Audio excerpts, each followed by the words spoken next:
Got a couple more observations for you. Every city has them. Cars are badly damaged because of them. Chuckholes. Where does the name come from? Plus, most football games from high school to college to professionals have bands associated with them. Some are marching bands while others are in the stands. Now, to get there requires a competition. Do football players attend those challenges to support the bands that bring them their vibe? My name is Arroe. I am a daily writer, a silent wolf. I stand on the sidelines and do nothing but watch, listen, study, then activate.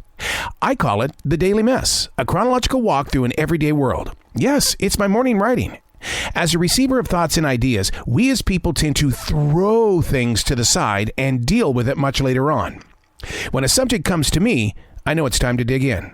It's still keeping my daily journal. By doing the research, the pictures become clearer. This is the Daily Mess.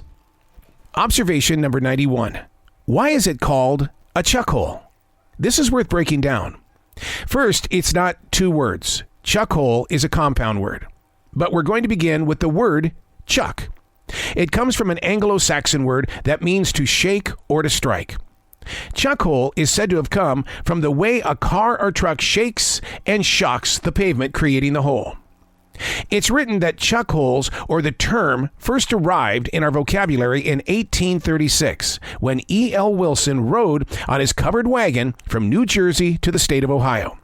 Because of there being an abundance of travel, the road itself was wearing thin. Deep holes were appearing.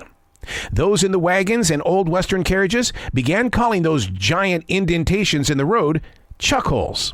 Now, the French have a different story, saying chuckholes actually come from a place in their history dating back to the 1500s.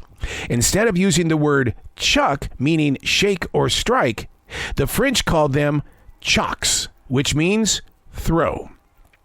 So what's the difference between a pothole and a chuckhole?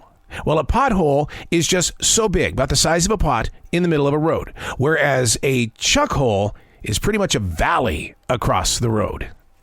Hey, coming up next, should every football player go to a band's competition? I mean, they're there to support the football team, but does the team support the band?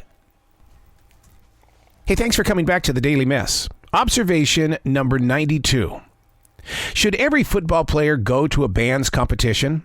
Since they have to compete to be there, why isn't the band at the competition? In almost every school and even deeper into the professional leagues of football, there's always a band pepping up those in attendance. Getting into those bands is not easy. There are tryouts.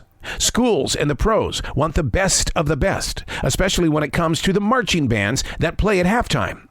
So why aren't the players going to the band competitions? One expert says it lacks the urgency as a sport, which seems kind of harsh, right? Especially when other research shows players and coaches appreciate the energy and presence of the marching bands and those bands in the stands. But are those in the band as physically fit as the football players? Training in a band is essential. Many band leaders today require workouts and warm-ups. Some in the marching band are also known for being students of yoga. Well, why aren't football players showing up at band competitions? Here's what another expert says. It's a choice. I'm Arroe, and that's the Daily Mess.